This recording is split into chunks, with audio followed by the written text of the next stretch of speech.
Coming at you live and direct at WICR Radio. This is AB Conversation. Alright guys, welcome back to AB Conversation. Benzino the Hero here. Rob Buncardo, Big Shot Rob. You see him around WICR.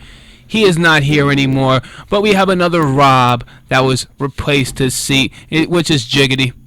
Hello. Also on the 3-Man Weave, that's on WICR, and he appears on a lot of WICR shows. Hello, how you doing? And that's Anthony Carl, by the way. Yeah. You all know Rob Jiggity from being our From life. much talked about producer. Yeah. And let me tell everybody a little secret here about Rob Jiggity. Hey. Rob Jiggity knows how to get down. Hey, get down with the get down. Get down with his bad self. Get down. I was not expecting that. You know that ain't get down. Rob Jiggity knows how to get down with his Bust the bad move. self. He knows how to. That's exactly bust the move. Rob Jiggity is a very interesting fella. I appreciate the compliment. And Thank you. today we're all feeling marvelous that he's in the booth with us. We're so marvelous. Oh man, we love him. We love him over here at AB Conversation.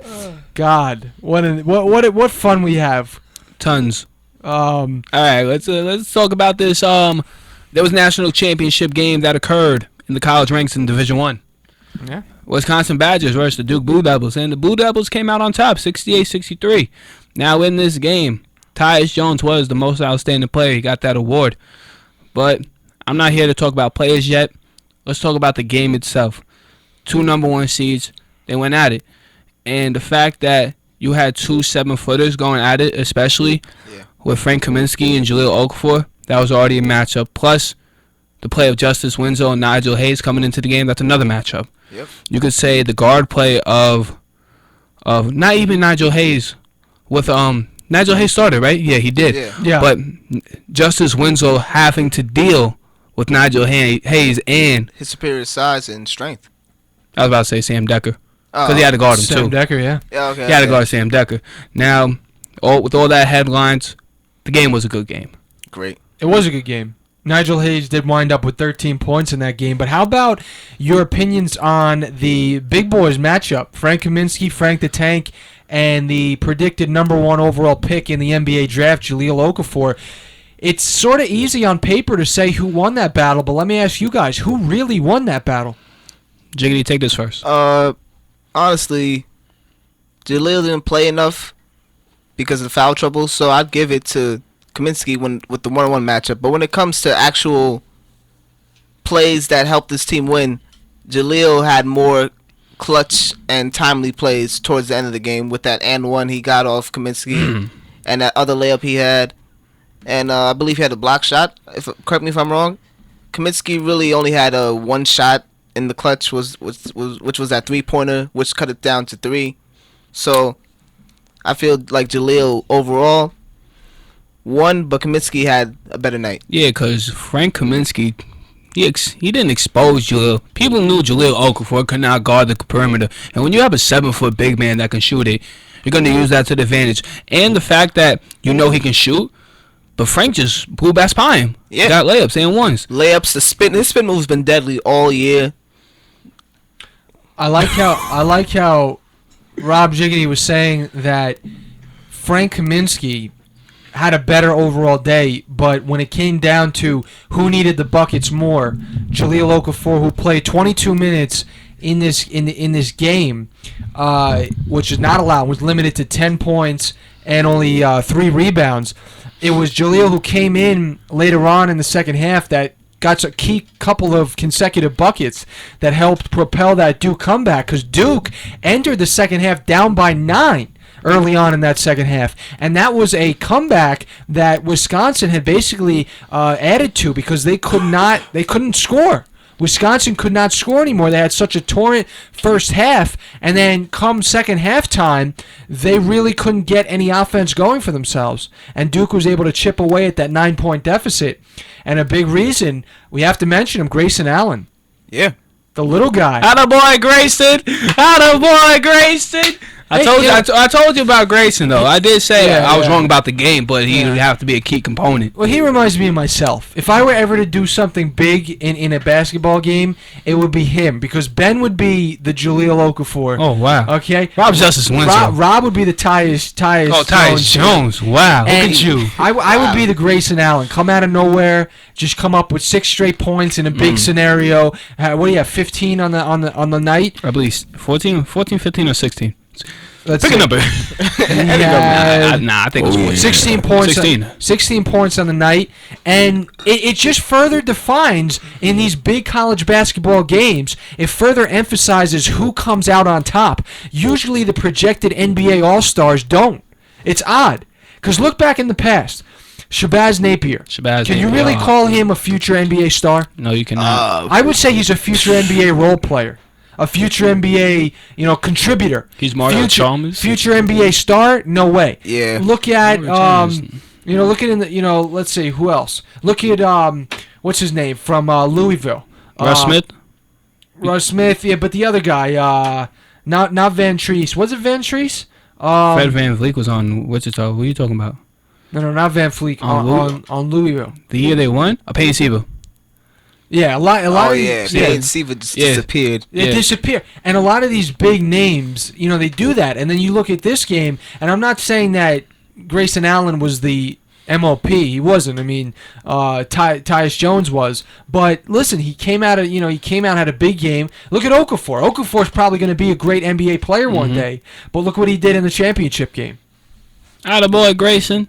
They was just hustling that play because they were down, and then after like 2 hustle plays, because he got the and one, and then Grayson got the ball, and when him against the Wisconsin player when on the sideline, Yeah, he saved the ball there. saved the ball. That was Duke's ball. But then Nigel Hayes come back down with a 3, so it was a good game. And Quinn Cook, the senior. Yep. The only senior in the starting lineup. What they said, 60. 60 out of the 68 points were scored by freshmen. And which he's is not the even in highest- there looking up the stats. That's a the producer. highest by any That's championship a team producer ever. coming up. Say that again. That's our MOP, most outstanding producer. Wow. Wow.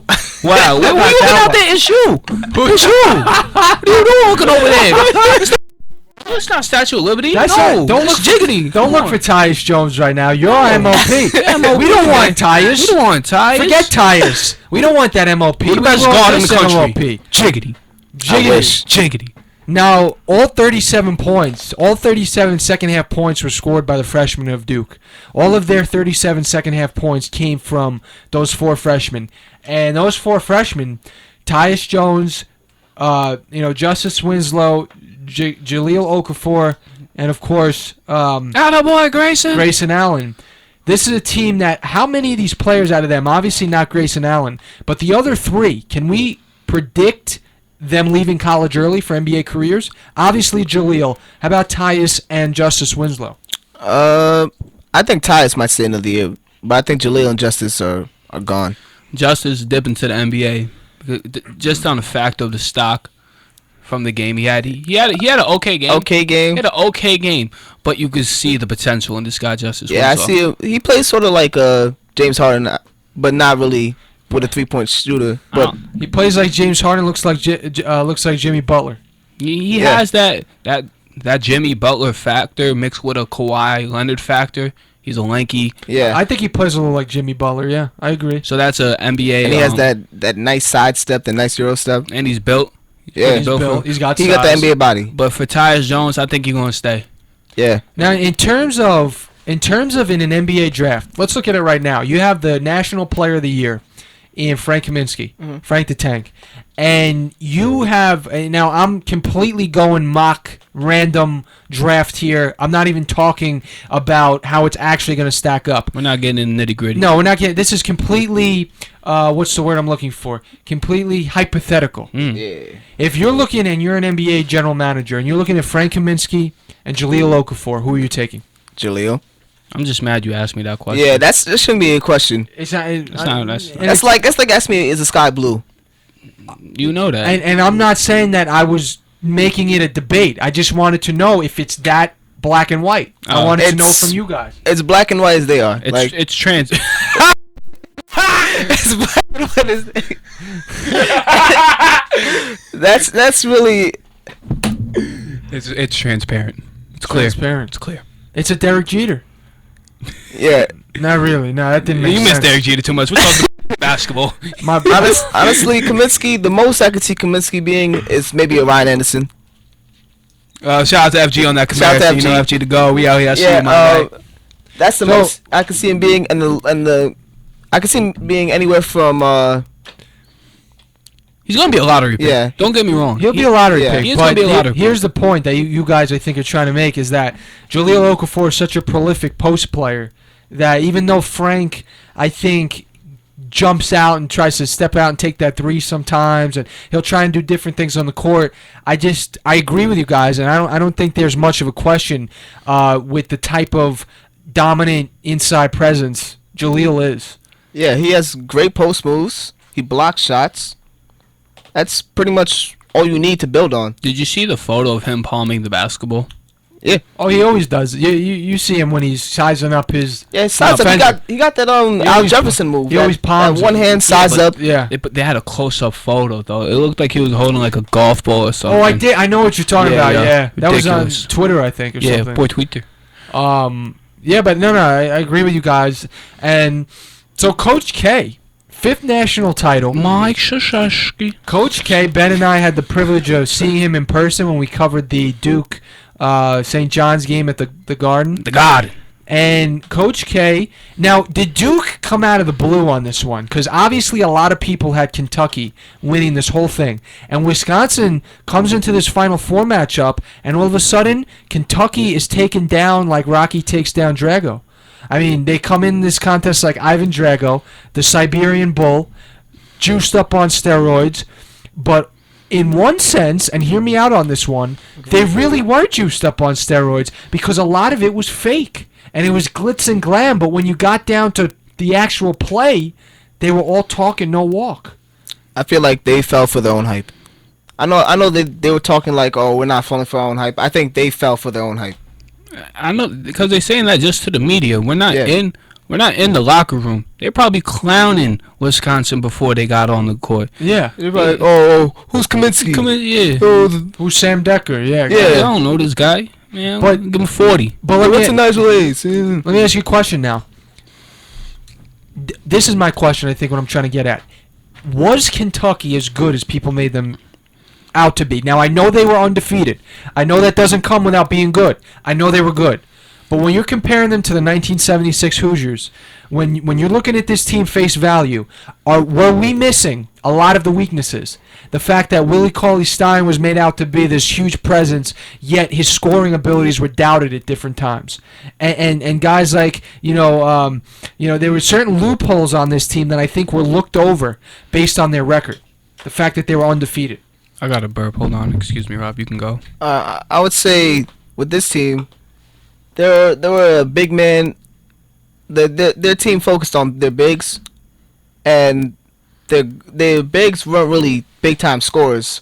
No, their guards were. Their guards were their scorers, but they had a huge rotation of bigs. And the fact is, they wouldn't beat you by outscoring you flat out. They'd beat you by making you not score. Yeah, They would try to clog the paint, turning defense into turn offense. defense into offense. They weren't beating you by flat out just shooting threes, Right. dunking on you. So when they ran into a team who could also play defense in Right. Wisconsin, then it turned into, oh, what are we gonna do now? A slugfest. Who can throw the who could last throw punch? the last punch? And it turns out that Wisconsin had the better scorers on their squad.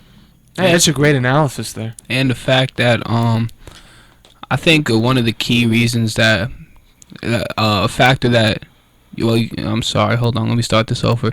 If Kentucky if Alex Poitras was healthy enough, Alex Poitras had the injury at the beginning of the season, big blow to Kentucky, but if Alex Poitras was in this game, it would be different. That's a terrible, it'll be different because he's there, but the way Poitras plays, he plays big. Even though he doesn't have that 7-foot body frame, he plays big. Even though not Tyler Ewers, the big man, light-skinned dude, what's his name? Not Towns. What team? We're talking Kentucky. Will Cauley-Stein? Not Cauley-Stein, the other guy off the bench. about. Oh, I know what you're talking about. This is the third guy. Tyler. No, man, wow. Not drew a Euless. blank. I just drew the craziest blank of my life. Excuse me. But the fact that Kentucky has what if Poitras was healthy, that's 5 bigs.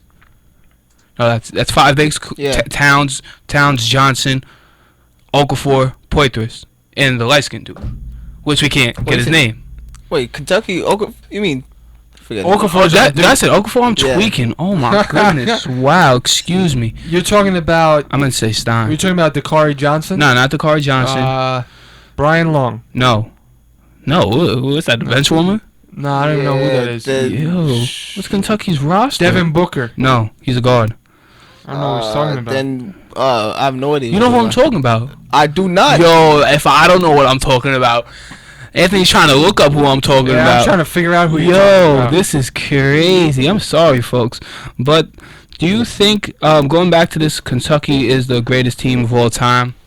Spiel. Obviously not. Obviously not. But it was fun to watch this team play, even though they did blow out teams. What was it? Average of 25. You're talking about number 41. You're talking about Trey Lyles. Yeah. Lyles. Okay. Yeah. I don't know what I was talking about when I said. Who did I say? You said Long? Yeah, Brian Long. He's a bench warming guard. Yeah. I don't know what I was talking about. Yo, the score was 71-64. Yeah, so obviously not. They're not the greatest team ever. Whether you want to say it was a glass jaw scenario and a big bad team who comes into this game and all of a sudden you figure out they got a glass jaw, or it was just that they got beaten in a competition where the competition actually just flat out beat them. They got beat in their own game. Yeah, I mean, whatever you want to call it, they lost. And Coach K and Duke go on to win their 5th title, only behind John Wooden for the most college basketball national titles. I should have picked Duke this year because I picked them last year to win, and that didn't work out well. I had Kentucky to win this year. But, when it's all said and done, that's what happened. I think that Duke was a little bit of a sleeper on some people because I think most people thought Kentucky was going to go to the national championship and contend, but they did not. And negative. So I think we're finishing up. I think we'll take a quick break. We're hitting Westchester Knicks, Ben. Yes, we are. We'll be talking about the inaugural. Inaugural. Robert, can you talk for me? Inaugural. Nah, say it. The inaugural season of the Westchester Knicks. That's what we'll be talking about when we come back on AB Conversation.